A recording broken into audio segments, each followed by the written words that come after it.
Go for yourself from your land and from your birthplace and from your father's house to the land which I show you.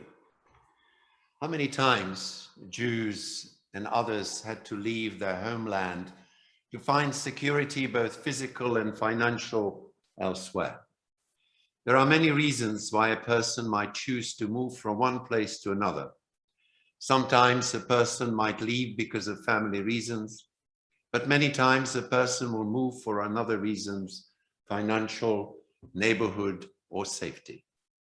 Every move, however, requires determination, courage, and the ability to settle and start anew. The Torah reading, which is about something else, it is about jealousy, fear of the future, worries, and even cruelty, and at the same time, however, about concern and kindness. All of these emotions are part and parcel of being away from one's homeland or a place of birth. The Torah portion as such does not give us a detailed reason why Abraham, who became Abraham, left his homeland, though we are certain that he left because he needed to ascertain himself and find the way on his own to the discovery of one God, which he could only do if he was without the influence of his own environment. He left home following the smashing of the idols which were made and manufactured by his father. Rabbinic tradition always depicts Abraham and his father Terach at opposed ends of culture and approach. Terach is the idol maker, Abraham the idol breaker. The simple text of the Torah, however, gives no indication of this, save that we know that often children take on a different journey to their parents, and not necessarily because they are rebellious or difficult, but because they need to find their own way in the world. Just like a toddler learning to walk, when he starts, he falls a lot, but then gets up and suddenly all is well, and walking has become a natural way for him or her. There is no doubt that Abraham's quest is unique. God does not speak to Terach. Terach is never commanded to leave Ur. Abraham feels the call of God. He goes because of the divine word. From God's point of view, there is a definite goal and purpose in Abraham's journey. He's to become the father of a new nation, a people who will be dedicated to God's ways. That is the meaning of the promise, I will make of you a great nation and I will bless you. And that nation will have an effect upon all nations, and all the families of the earth shall bless themselves by you. Abraham himself was also unique, as he was able to walk before he could run, meaning that, as we are told, that Abraham was walking before God. The meaning is that he was ahead, symbolizing the partnership between God and humanity. The creation of humanity was to try for humanity to be creative and showing the way. There is a sense of creativity in all human spirit and the way of life. I have been away for a week. I just got back on Wednesday evening.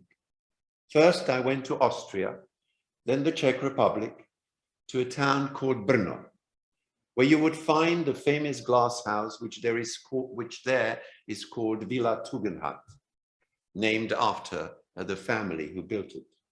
Immortalized in the novel based on the real events and real building, immortalized by Simon Mower, called The Glass Room, which was shortlisted for the Booker Prize back in 2009.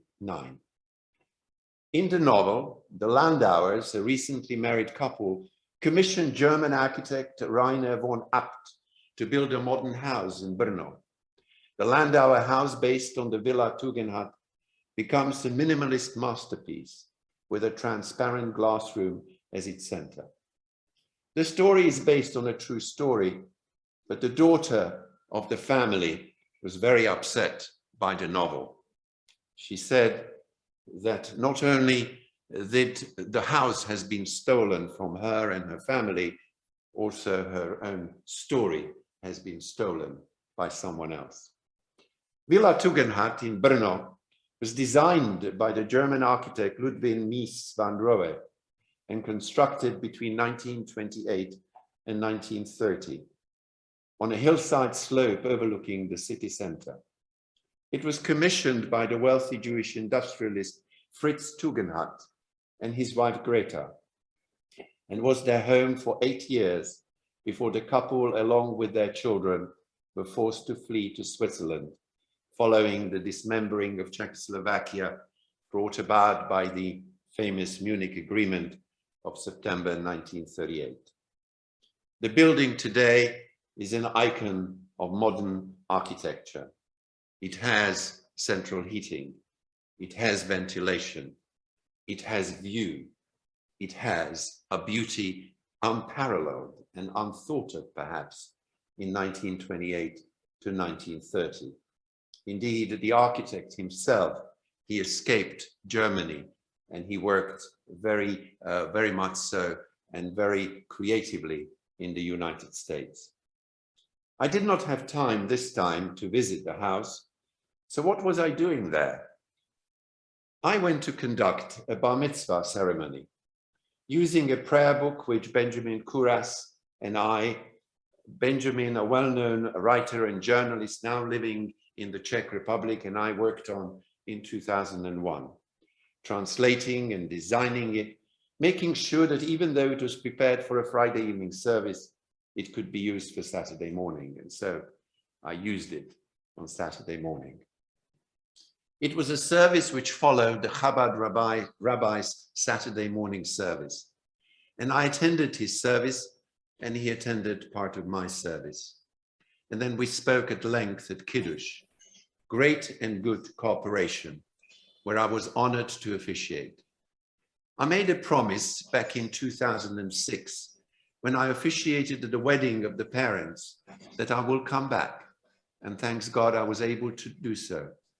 I have now officiated at the Bnei Mitzvah of the couple's youngest son, having gone to Brno now for the 4th time. Wedding at the 3 and Bnei Mitzvah, which was the 3 Bnei Mitzvah and the wedding, the 4th one. The older brothers being 28, 22, and the current now 13. It was a wonderful experience to have all 3 of them around me, spending time to speak to them and getting details of their lives. Before Brno, I landed in Vienna and managed to visit the Kunsthistorisches Museum, where I had a wonderful Sachertorte and a coffee, and then visited the Titian exhibition and the rich collection of Bruegel pictures, of which one is the eldest Tower of Babel, Bruegel Elder's Tower of Babel, just to remind me of the confused world, not only because of different languages, but of cultures, and of course the challenges we are facing today, and of course living in different parts of the world as Jews, having left Canaan and Israel and moved to around the world. Back to Vienna then from Brno and flying to Lisbon for a wedding. And here it was that I felt uplifted in a different way, realizing the energy, the power and the commitment which Judaism and the Jewish faith generates, as if demonstrating God's wish to somehow realize that humanity is not alone, that the Jews find their extra spirit. After the splendid and emotional wedding ceremony, which was postponed a couple of times, bringing together family and friends from many parts of the world, the ceremony took place in a palace, which was originally occupied by a Jewish family, who happened to be the first people renting it in the 17th century. Of course, he was a convert to Christianity, but now it was a Jewish wedding that was taking place there. In 1492, Jews were expelled from Spain, finding their way to the still tolerant Portugal. And then in 1497, expelled from there and finding themselves in Holland and many parts of the world, such as Recife in Brazil, in England, and then from Brazil throughout the Caribbean islands, Barbados, Nevis, Curacao, Aruba. In Lisbon, I met the chairman of the Hotel Jacob, the Reformed community in Lisbon. It is in part a community of Bnei Anusim, people who were coerced to leave Judaism because of the Inquisition. Israel Falcao told me that he was brought up a Catholic, but that both from his mother and father's side, he discovered Jewish ancestry. I found it fascinating that in spite of persecution, difficulties, there is still a desire to be part of the Jewish community. I asked myself, what is the energy which is being carried, and what is that belief which keeps us alive over centuries, wherever we came from? The family in Brno who found Judaism and meaning within it, not concerned and worried of the past persecutions. On the contrary, looking and finding joy in Judaism. The synagogue in Lisbon is an apartment, small and very intimate, which must have been so very difficult during the height of the pandemic. The miracle of Jewish survival, life is in so many parts of the world, is exemplary and fascinating, and for me, wrapped in mystery to be yet researched and found. There are indeed many other religions and nations and people who survived and survive and perpetuate their cultures, of which Judaism is just one of them. All of that points to the immeasurable energy of being human, of which we are part of. Human life, its creativity and instincts are miraculous and not surprising that if we are taken from one place to another, we still manage to live, to overcome, whether it be a new language, culture, or foods. Every person, nation, and people must be proud of what they can and do achieve. And it is what also keeps us as Jews alive and able to look back, but also to the future. Amen.